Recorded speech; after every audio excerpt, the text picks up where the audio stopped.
नमस्ते दोस्तों, आप सभी का एक बार फिर से स्वागत है आपके अपने YouTube चैनल पूजा घर संसार में। दोस्तों, पीरियड्स के समय कुछ ऐसे गोल्डन टिप्स हैं जिसे फॉलो करके आप बहुत जल्दी से प्रेगनेंसी कंसीव कर सकती हैं। पीरियड्स के दौरान कुछ ऐसे टिप्स मैं बताऊंगी जो आपको पर डे ही फॉलो करने होंगे। जितने दिन आपकी फ्लो आती है उतने ही दिन का ये केयर होता है और इसका बहुत ही अच्छे से वर्णन आयुर्वेदिक चिकित्सा पद्धति में किया गया है। साथ ही साथ ये साइंटिफिकली प्रूवन भी है।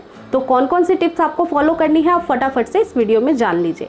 क्योंकि फ्रेंड्स, अक्सर ऐसा होता है कि जो महिला प्रेगनेंसी कंसीव कर रही है, जरूरी नहीं है कि उसके घर में कोई बड़े बुजुर्ग हो जो आयुर्वेद के बहुत ही अच्छे जानकार हों और उस तरीकों को उनको साझा कर पाए, शेयर कर पाए, जिससे कि उनको फटाफट से कंसीव हो जाए। आपको भी पता होगा कि पुराने ज़माने में कोई भी ऐसा एडवांस ट्रीटमेंट नहीं होता था, फिर भी महिलाएं बहुत ही आसानी से कंसीव करती थी। प्रेग्नेंट हर महिला होती थी, हर महिला को ये सुख मिलता था कि वो अपने गोदी में एक नन्हे मुन्ने मेहमान को जन्म दे और बाद में उनका भरण पोषण करें। तो होता क्या है फ्रेंड्स कि पीरियड्स के दौरान बहुत बार आपको सुझाव दिया जाता है कि आप सर को गीला मत करो, सर को धो मत, जिससे कि पीरियड्स आपका बाधित होता है और जिससे कंसीवमेंट नहीं होता है।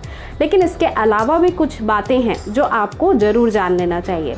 दोस्तों, होता ये है कि पीरियड्स के दौरान आपके शरीर का तापमान बहुत बढ़ा हुआ रहता है।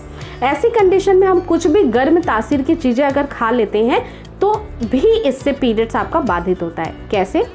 बॉडी में ओवर हीट होने की वजह से। किस चीज़ की मैं बात कर रही हूँ जो आपके बॉडी में ओवर हीट को जनरेट करती है? तो सबसे पहली चीज़ है चाय और कॉफ़ी। क्योंकि दोस्तों, होता ये है कि चाय और कॉफ़ी दोनों में ही कैफीन पाया जाता है। कॉफ़ी में ज़्यादा और चाय में कम, लेकिन दोनों ही आपके स्वास्थ्य के लिए बिल्कुल हार्मफुल है। प्रेगनेंसी जब आप कंसीव करती रहती हैं तो ये चीज़ें लेने की वजह से आपके यूट्रस में इन्फ्लामेशन की प्रॉब्लम हो सकती है। आपके बॉडी का ओवर हीट भी हो सकता है, तापमान बढ़ सकता है और जिसके कारण फ्रेंड्स कई सारी दिक्कतें यूट्रस में फिर से पैदा हो सकती हैं।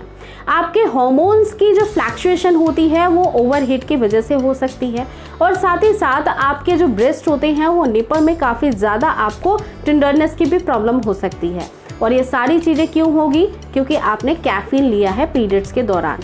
आई नो कि पीरियड्स के दौरान बहुत ज़्यादा चाय और कॉफ़ी महिलाएं पीती हैं क्योंकि उससे आपको दर्द का एहसास कम होता है, लेकिन बिलीव मी वो दर्द कम नहीं होता है। आपका दिमाग जो है इस तरह से आपके पूरे शरीर को बना देता है जिससे कि दर्द का एहसास कम हो।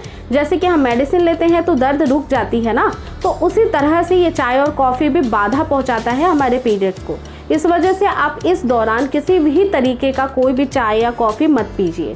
इसके अलावा जो है आप गर्म तासीर की चीज़ें बहुत ज़्यादा नहीं खाइए, क्योंकि फ्रेंड्स इस समय बहुत ज़्यादा गर्म तासीर की चीज़ें खाएंगे तो वो भी शरीर के लिए नुकसानदेह होता है। तो ये फर्स्ट जो टिप है बहुत ज़्यादा इंपॉर्टेंट है। 4 से 5 दिन आप चाय का सेवन बंद कर दीजिए। लेकिन अब बात है कि इसके बिहाफ में मैं क्या लूँ, क्योंकि क्रेविंग तो शांत नहीं होगी ना चाय और कॉफ़ी पीने की।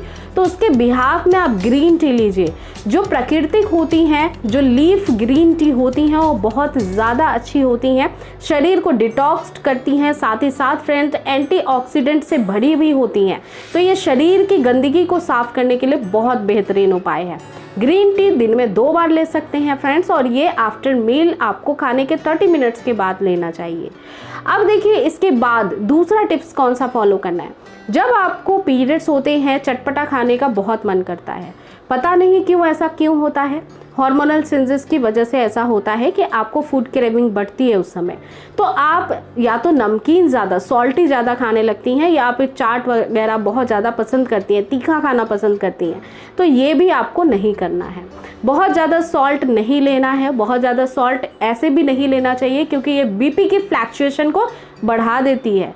या तो आपकी बीपी बहुत हाई हो जाएगी तो दिक्कत हो सकती है, आपके आगे की संभावनाओं में माँ बनने की इसके नुकसान दिखाई दे सकते हैं। तो इस वजह से बहुत ज़्यादा सॉल्ट का सेवन भी नहीं करना चाहिए।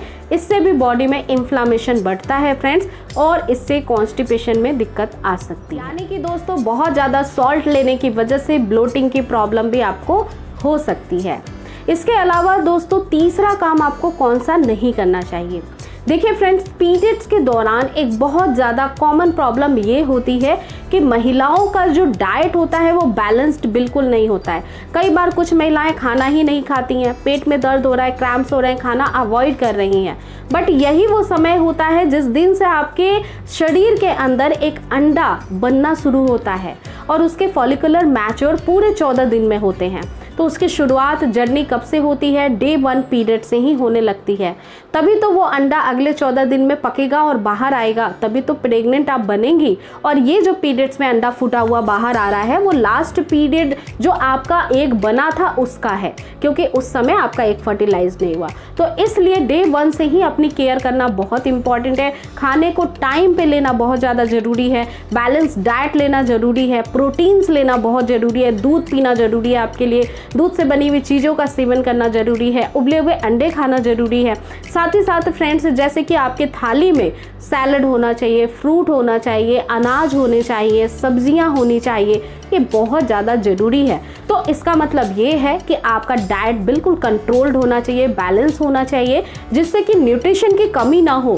आफ्टर पीरियड्स आपने महसूस किया होगा आपको वीकनेस आ जाती है, कमर में दर्द होता है, पैर हाथ दुखने लगते हैं, काफ़ी ज़्यादा लिथार्जी यानी सुस्ती सी महसूस होती है। तो ये इसीलिए होती है कि न्यूट्रिशन बैलेंस में नहीं है। न्यूट्रिशन बैलेंस में नहीं होगा तो हार्मोन भी इनबैलेंस हो जाएंगे और जिसके कारण कंसीवमेंट होने में और ज़्यादा दिक्कत आएगी। इसके अलावा अगला टिप ये है कि जंक फूड से दूरी बना लीजिए। अब जंक फूड होता क्या है? आजकल की लाइफस्टाइल में जंक फूड का बहुत बड़ा रोल है, साथ ही साथ इसकी अवेयरनेस बहुत ज़्यादा कम है। जंक फूड का मतलब होता है वो सारी ही चीज़ें जो प्रोसेस्ड करके बनाई जाती है, कई प्रोसेस से गुजरती है। जंक फूड में सबसे पहला नंबर आता है ब्रेड का, जो कि घर में बहुत फ्रीक्वेंटली यूज़ किया जाता है। मॉर्निंग में ही हम स्नैक्स के तौर पे ब्रेकफास्ट में ब्रेड ले लेते हैं। तो ब्रेड जो होता है वो फर्मेंटेशन प्रोसेस से गुजरता है और ये जंक फूड होता है बिकॉज इसमें हाई कैलोरी होती है, जो फैट डिपॉजिट करता है आपकी बॉडी के अंदर, आपके हार्मोन्स को इनबैलेंस कर देता है।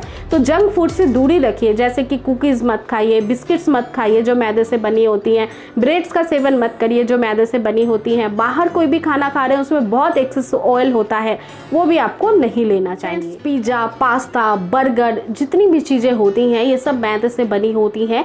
ये आपके डाइजेस्टिव सिस्टम को ख़राब करती है। जैसे ही डाइजेस्टिव सिस्टम आपका ख़राब हो जाएगा, आंतों में आपके फूड का प्रोसेसिंग ख़राब होगा, जमने लगेगा, तो वो फिर मैल बनता है।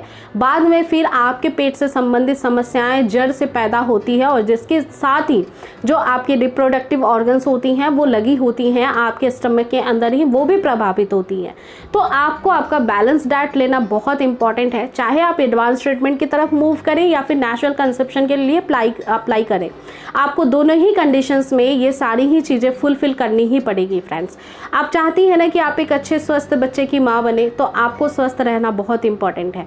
इस तरह से अपनी केयर आप पीरियड्स के दौरान कर लेती हैं तो एग का प्रोडक्शन अच्छे से बॉडी कर सकेगा, उसको पूरे ही एनवायरनमेंट मिलेंगे अच्छे एग को बनाने के लिए, और जिससे कि कंसेप्शन और भी आसानी से होगा, पीरियड्स रेगुलर आएंगे, ओवुलेशन वक्त पे होगा फ्रेंड्स, और यूट्रस संबंधित कोई समस्या नहीं पैदा होगी। तो इस तरह से आप अपनी केयर करिए। बाकी और भी कई सारे टिप्स मैं अपने चैनल पे शेयर करती रहती हूँ नेचुरल कंसेप्शन के लिए, तो उनको भी देखना और सीखना चालू कर दीजिए। अगर आपके कोई महत्वपूर्ण सुझाव है तो आप मुझे कमेंट करिए, और साथ ही साथ अब तक चैनल को सब्सक्राइब नहीं किया है तो मेक श्योर सब्सक्राइब भी कर लीजिएगा। आपके आस पड़ोस में कोई भी महिला प्रेगनेंसी कंसीव नहीं कर पा रही है तो उन तक इस वीडियो को जरूर शेयर करें। तो उम्मीद करती हूँ ये छोटी सी वीडियो आपके लिए बहुत ज़्यादा हेल्पफुल होगी प्रेगनेंसी जल्द से जल्द आपको रुकाने के लिए। साथ ही साथ फ्रेंड्स, अगले वीडियो में फिर से मिलूंगी एक बहुत ही अच्छे आपके लिए सुझाव लेकर, बहुत ही हेल्पफुल आपके लिए टिप्स लेकर। तब तक आप चैनल पे बने रहें फ्रेंड्स। अगली बार फिर से मिलेंगे नेक्स्ट वीडियो के साथ। अपना पूरा ध्यान रखें, तब तक take care and thank you.